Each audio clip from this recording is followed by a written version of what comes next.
Imagine walking into a restaurant, young, confident, full of dreams, and then getting laughed at by the chef himself. That's exactly what happened to this young black girl when she boldly said, "I'm the greatest chef in the world." But what happened next? You won't believe it. The first thing she heard was the laughter. It was not a nice laugh. It was a loud, mean laugh that bounced off the clean steel counters and white walls of the fancy kitchen. It was the sound of a dream being popped like a balloon. The head chef, a big man named Chef Antoine, laughed so hard he had to hold his stomach. His face was red and ugly. The other cooks in the kitchen saw him laughing, so they started laughing too. They covered their mouths and giggled like mean kids at school. 12-year-old Kay stood there. She was small, and the big kitchen made her look even smaller. She made her hands into tight balls. She had just said the words her mother made her promise to say. They were the only thing her mother had left her. "I said," she repeated, her voice shaking a little, "I'm going to be the greatest chef in the world." This made Chef Antoine laugh even more. He wiped a tear from his eye. "The greatest chef in the world," he said in a snotty voice. A little black girl from a foster home." He said the words like they were poison. "You've got guts, I'll give you that," the chef said. He walked around her like a shark. He leaned down, getting his face very close to hers. "But you need to learn your place. People like you," he whispered, "are not meant to do great things. You're not meant to cook our fancy food. Your people make simple food. You should stick to that. You belong in the mud, not in a beautiful kitchen like this." One of the other cooks added, "Yeah, kid, go home. This is a special restaurant." Another one said, "She probably thinks salt and pepper are the only spices." The mean words hit Kay one by one, like little stones. But they didn't break her. They made her stronger. The world had been mean to her for 2 years, ever since her life fell apart. Her mind went back in time. The clean white kitchen walls turned into the clean white walls of a hospital room. A machine was beeping over and over. Her mother, Eleanor, was in the bed. Her mom was once the most famous chef in America, but now she looked weak and pale. A tube was in her mouth instead of her warm smile. "Promise me, baby girl," her mom had whispered. Her voice was weak. "Promise me you'll be even better than me." "I promise, Mommy," Kay cried, holding her mother's hand. "I'm going to be the greatest chef in the world. The best ever." Her dad was already gone. He died in the same car crash. Her mom lived for 3 more days. Then, the beeping machine went silent. "Are you listening to me, girl?" Chef Antoine's loud voice pulled her back to the kitchen. He poked her shoulder. "Get out of my kitchen. Go back to your foster home and learn how to wash dishes. That's a better job for you." "No," Kay said. The word was quiet, but it was sharp. Chef Antoine turned around slowly. His face got very red. "What did you say?" "I said no," Kay said, louder this time. She took a step forward. "You're scared. You're scared that I might be as good as my mom was. You're scared a black girl from a foster home could cook better than you. Let me cook one dish. Just one. If you don't like it, I'll leave and never come back." The whole kitchen went quiet. Chef Antoine looked like he was about to explode with anger. Just then, a calm voice came from the doorway. "What is going on here, Chef Antoine?" Everyone turned. A young man in a very nice suit was standing there. He was tall and handsome, with blue eyes and blonde hair. This was Julian Vance. His family owned the restaurant. Chef Antoine's Angry face changed. He started acting nice and scared. "Mr. Vance, hello. We just have a small problem. This girl from the street wandered in here, thinking she's a chef." But Julian wasn't looking at the chef. He was looking at Kay. He saw her old clothes and the fire in her eyes. He walked into the kitchen. "She doesn't look like a problem," Julian said. "She looks like a kid. Tell me what happened." "She's crazy, sir," the chef said. "She says she wants to cook here. I was just telling her to leave." Julian ignored the chef. He walked right up to Kay and knelt down so he could look her in the eyes. "Hello," he said kindly. "What's your name?" "Kay," she whispered. "Kay," he said with a small smile.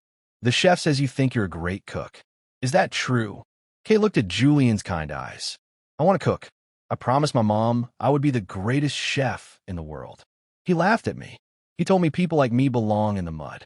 Julian's smile went away. He looked up at Chef Antoine, who was starting to sweat. Julian looked back at Kay. "And what do you think? I think he's a coward, she said, and I think I can cook better than him. Julian saw something special in her eyes. It was a promise. It was a fire. He stood up. Okay, he said to the whole kitchen. Let's see. Chef Antoine's mouth fell open. Sir, you can't be serious. She's just a child. She's a guest, Julian said in a strong voice. And she made a challenge. Prepare a cooking station for her. Give her whatever she needs. Now, the cooks rushed to get a spot ready for Kay. They were all scared of Julian. Chef Antoine just stood there, his face red with anger. He was being made to look like a fool. What do you want to cook, Kay? Julian asked. Kay looked right at Chef Antoine.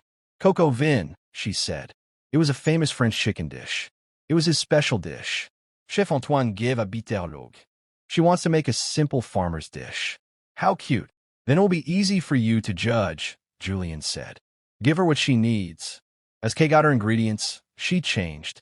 She was no longer a scared little girl. She was a chef. She put on an apron and moved around the kitchen like she owned it. Her mind went back to her own kitchen at home. Years ago, it was warm and smelled good. Her mom was showing her how to hold a knife. Respect the food, Kay, her mom always said. And I'll teach you our family secret. A little bit of spice that gives it soul. Kay's hands moved fast. Chop, chop, chop went the knife.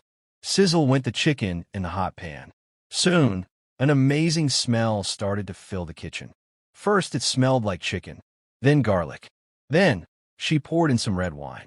A cloud of steam that smelled like heaven filled the air. It smelled so good. Chef Antoine tried to act like he didn't notice, but he couldn't help sniffing the air. The other cooks had stopped working and were just staring at Kay, with their mouths open. This was not a kid playing around. This was real cooking. Julian leaned against a wall, smiling. He knew he was watching something special. Finally, the dish was ready. Kay put the chicken stew on a clean white plate. It looked simple, but it also looked perfect. She carried the plate and put it down in front of Julian and Chef Antoine. Coco vin, she said. Julian picked up a fork and took a bite. He closed his eyes. He took a deep breath. He didn't say anything. He just looked at Kay with wonder in his eyes. He pushed the plate to Chef Antoine. Your turn, Chef. Chef Antoine did not want to eat it, but he had to. He took a tiny bite, and his eyes went wide. The angry look on his face melted away. It was not just good. It was amazing. It was magical. The chicken was soft, and the sauce had so many wonderful tastes all at once. It was the best thing he had ever eaten. It was his dish, but she had made it with something he had lost a long time ago. Love. He couldn't speak. He just stared at the plate, and then at the little girl. Julian finally spoke. His voice was quiet, but very serious. Chef Antoine, I pay you a lot of money to make good food. But in all your years here, you have never made anything with this much heart, this much magic. He looked at the other cooks, and you all just stood there and laughed at a child. He looked back at Chef Antoine. This 12-year-old girl is a better chef than all of you. You're all bad at your jobs. You're fired. Get out. Now. The cooks all gasped. Chef Antoine started to argue, but one look from Julian made him stop. He had lost. A little girl had beaten him. He turned and walked away, and his cooks followed him. The kitchen was quiet. Julian knelt in front of Kay again. Your mother would be so proud of you, he said. Tears came to Kay's eyes, but this time they were happy tears. That one plate of food changed Kay's life. Julian became her friend and helped her. People came from all over to eat the food made by the miracle girl. When Kay grew up, she opened her own restaurant. She named it Eleanor's Promise. It became the most famous restaurant in the world. She broke all her mother's records and became a legend. She had faced down bullies and haters, and she had won. She kept her promise. She became the greatest chef in the world. And so, Kay's story leaves us with a powerful truth, a recipe for life itself. The world may try to judge you by the color of your skin, the clothes you wear, or where you come from. It might hand you a bitter recipe filled with doubt and tell you to stay in your place. But true greatness is never about following their rules. It comes from a fire in your own heart. It's about taking the ingredients of courage and love, following the light of your own dream, and cooking up a future so bright and beautiful that it proves to everyone that the most important ingredient of all is believing in yourself.